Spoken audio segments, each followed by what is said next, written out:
Tonight, former President Donald Trump and Vice President Kamala Harris faced off in their first debate of this election cycle. Washington correspondent Rashad Hudson has the latest from the fallout of this debate. Rashad, how are you this evening? Jordan, good evening to you. Both candidates wasted no time hitting each other on their records, and it was the first meeting between former President Donald Trump and Vice President Kamala Harris.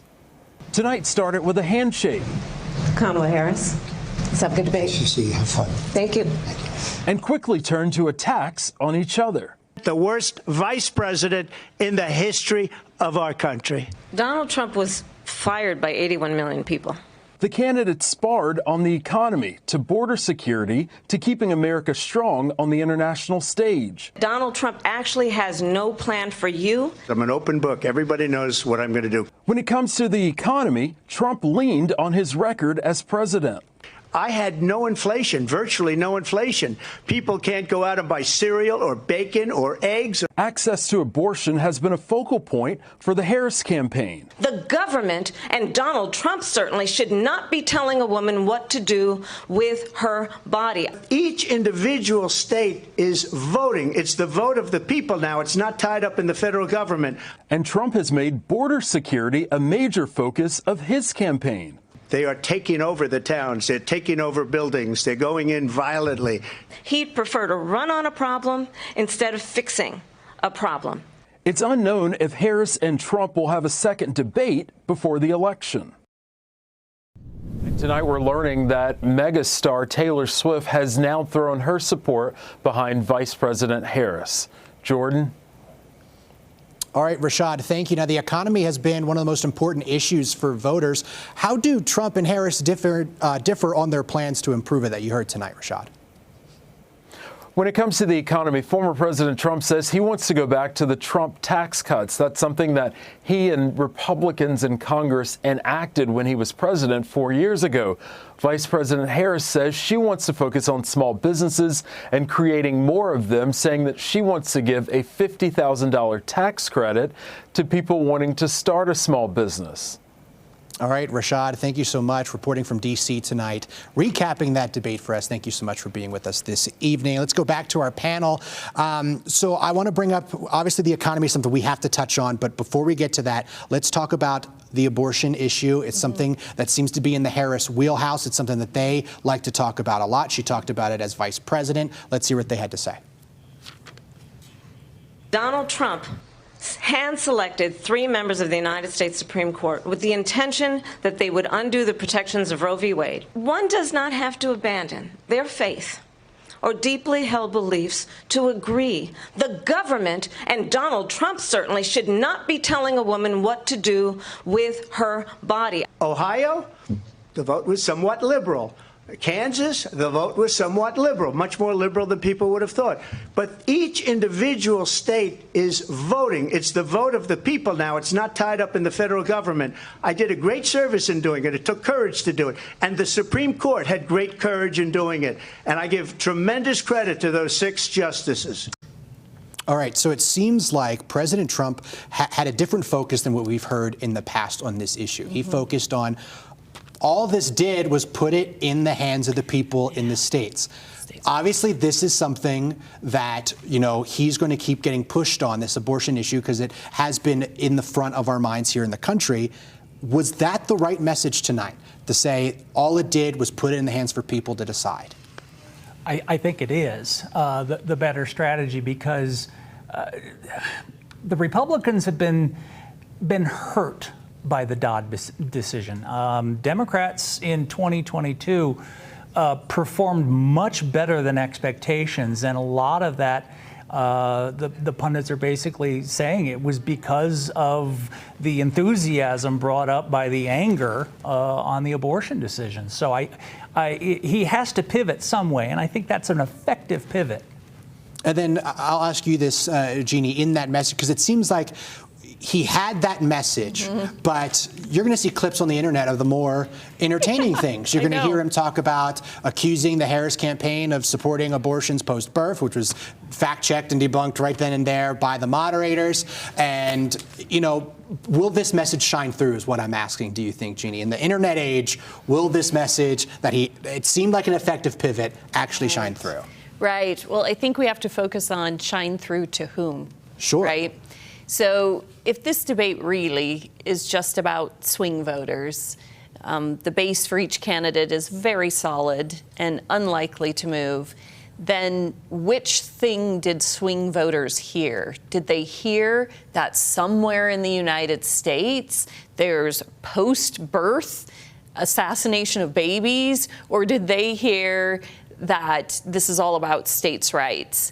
And in the mishmash that he delivered, I do have to say, because we've come to expect from President Trump these really wild statements, then they just don't have the same impact on his potential as a candidate as they might have for someone else. So I tend to think, you know, in support of what Jay said, that it will be the states' rights piece that settles out for anyone who wants to land anywhere close to Trump.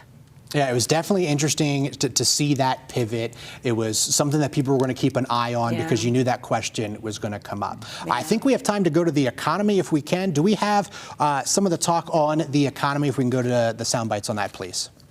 My opponent has a plan that I call the Trump's sales tax, which would be a 20% tax on everyday goods that you rely on to get through the month.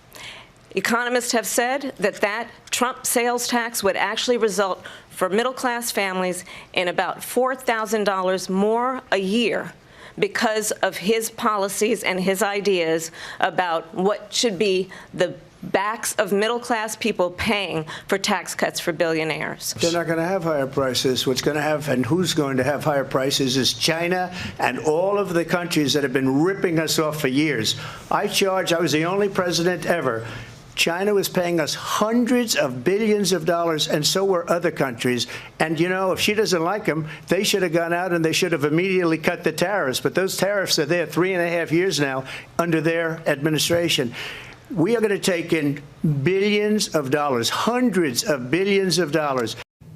So they talked a lot about tariffs tonight. That seemed to be a big topic of conversation as well.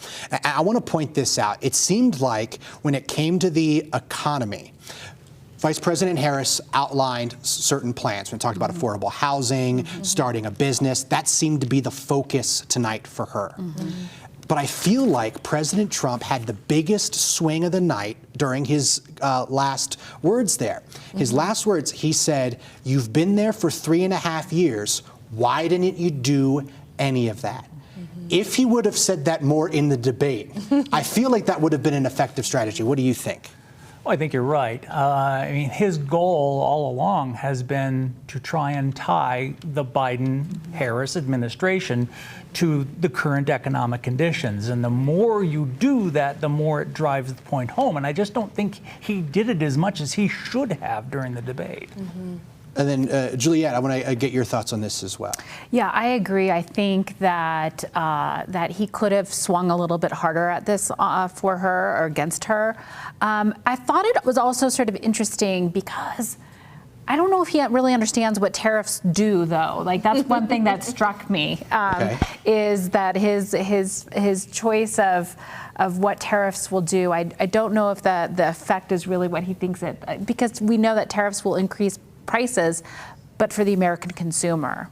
And he spoke a lot about when it came to the economy. This is the worst we've ever seen it.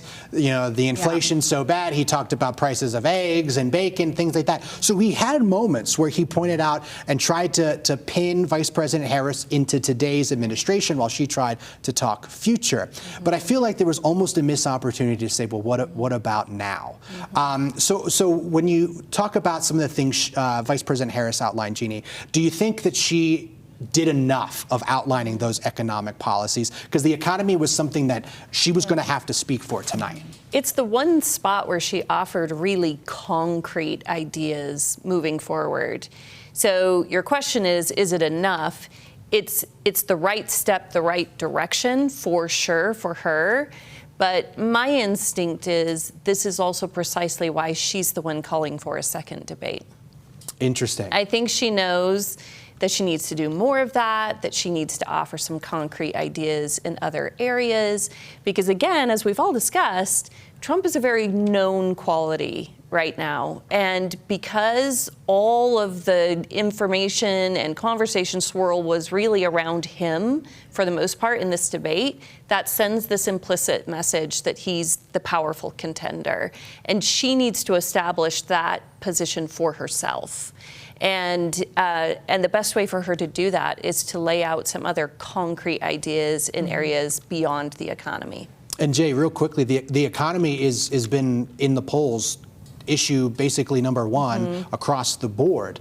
So her doing that, her outlining specific steps in her plans, does that shift the needle at all, do you think, when you look at polling that? I don't know that it shifted it tonight, but it's clearly something she needs to focus on and distance herself from the conditions. The economy is always a major factor in every election, so it's always something that candidates will have to try and navigate through of, okay, how do I explain this in a way that is beneficial for my argument? And it's almost as if President Trump has to shift that focus away from her talking future and him talking now, and then a little bit about the past as well. So that's very interesting. Economy obviously going to be a big issue still to come on this campaign trail. We have more issues to talk about. We have to take another quick break. We'll be right back.